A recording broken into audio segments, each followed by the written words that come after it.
SIP ചെയ്യണം എന്നൊക്കെ പറയുമ്പോൾ കൺഫ്യൂഷനാണ്. കാരണം വളരെ സാധാരണക്കാരായ ആളുകൾക്ക് ഇത് മനസ്സിലാവില്ല എന്താണ്. അപ്പോൾ സാധാരണക്കാർക്ക് മനസ്സിലാവുന്ന രീതിയിൽ എന്താണ് SIP? ഇത് കമ്പയർ ചെയ്യണം. ഇപ്പോൾ നമ്മൾ സാധാരണ ഫ്രണ്ട്സ് എല്ലാം കൂടിയിട്ട് ചെയ്യുന്ന ചിട്ടി എന്ന് പറഞ്ഞാൽ നമ്മൾ പിന്നീട് അടച്ചു തീർത്തേക്കാവുന്ന സംഖ്യ നറുക്കിട്ട് മുൻകൂട്ടി കിട്ടാനുള്ളൊരു സംവിധാനമാണ് കുറി, അല്ലേ? അതെ. അത് നടത്തുന്ന ആൾക്ക് ചെറിയൊരു സംഖ്യ കൊടുക്കും. ഇനി അതല്ല, കേരള ഗവൺമെൻറ്റിൻ്റെ കുറിയാണെങ്കിൽ 40 ആളുകൾ ഉണ്ടെന്ന് വിചാരിക്കുക. അത് വിളിക്കുകയാണ് ചെയ്യുന്നത്. വിളിക്കുക എന്ന് പറഞ്ഞാൽ 25% വരെ കുറച്ച് വിളിച്ചെടുക്കാം. കച്ചവടക്കാരെ സംബന്ധിച്ച് അത് അനുഗ്രഹമാണ്. കാരണം അവർക്ക് 40 മാസം അടച്ച് തീർക്കേണ്ട സംഖ്യ ചിലപ്പോൾ 4-5 മാസം കഴിഞ്ഞ് എടുക്കാൻ സാധിക്കുന്നു. അത് ശിഷ്ടകാലം അദ്ദേഹത്തിൻ്റെ ബിസിനസ്സിൽ ഡിപ്ലോയ് ചെയ്ത് അതിന് ലാഭം കിട്ടുന്നു. അതേ സമയത്ത് മറ്റൊരാൾ അത് ഓപ്ഷൻ ചെയ്തെടുക്കും.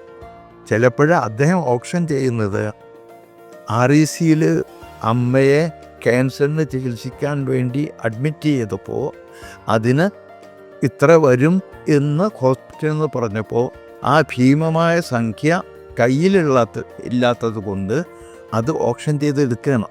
അപ്പോൾ ആ ലാഭം എന്ന് പറയുന്നത് 2 തരത്തിലുള്ള കാര്യമാണ്. കച്ചവടക്കാരൻ ഓപ്ഷൻ ചെയ്തെടുത്ത് അയാൾ കച്ചവടം ലാഭം ഉണ്ടാക്കാൻ അദ്ദേഹത്തിന് സഹായകമായി. ഇത് അമ്മയുടെ വേദന, ആ ദുഃഖമാണ് അദ്ദേഹത്തെ ഓപ്ഷൻ ചെയ്ത് എടുക്കാൻ പ്രേരിപ്പിച്ചത്. അങ്ങനെ 2 തരത്തിലും കിട്ടുന്ന ആ ഓപ്ഷൻ ചെയ്തകളുടെ ഡിസ്കൗണ്ട് ഉണ്ടല്ലോ, അത് ഈ 40 പേർക്ക് വീതിച്ചു കൊടുക്കുമ്പോൾ ഒന്ന് കച്ചവടക്കാരന് കൊടുത്ത് അതുകൊണ്ട് നമുക്ക് കിട്ടി. ഭൂരിപക്ഷം അത് ഇങ്ങനെയുള്ള സന്ദർഭത്തിലായിരിക്കും വിളിക്കുന്നത്.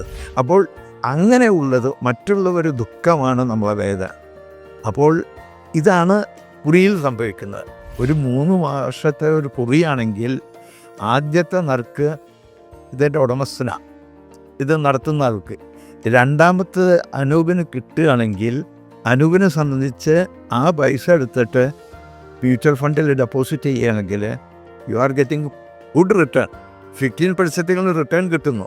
അതേ സമയത്ത് ഇത് 3 വർഷം കഴിഞ്ഞ് ആ 36ാമത്തേത് കിട്ടുമ്പോൾ അത്രയും സമയം നമ്മൾ ഓരോ മാസവും അടച്ചുകൊണ്ടിരിക്കുക. SIP അടക്കുന്ന പോലെ നമ്മൾ അടച്ചുകൊണ്ടിരിക്കുക. നമുക്ക് ആ സംഖ്യ മാത്രമേ കിട്ടുന്നുള്ളൂ, ഒരു നേട്ടം ഉണ്ടാവുന്നില്ല. അപ്പോൾ ഒന്നിൽ ഒരു മറ്റുള്ളവരുടെ ദുഃഖം നമ്മുടെ ലാഭമായി മാറുന്നു. ഇതിൽ നമ്മളിത് ചെയ്യുന്നുണ്ടെങ്കിലും നമുക്കതുകൊണ്ട് പ്രയോജനം ഉണ്ടാവുന്നു, ഗ്രോത്ത് ഉണ്ടാവുന്നില്ല എന്നുള്ളതാണ് നമ്മൾ മനസ്സിലാക്കേണ്ട കാര്യം.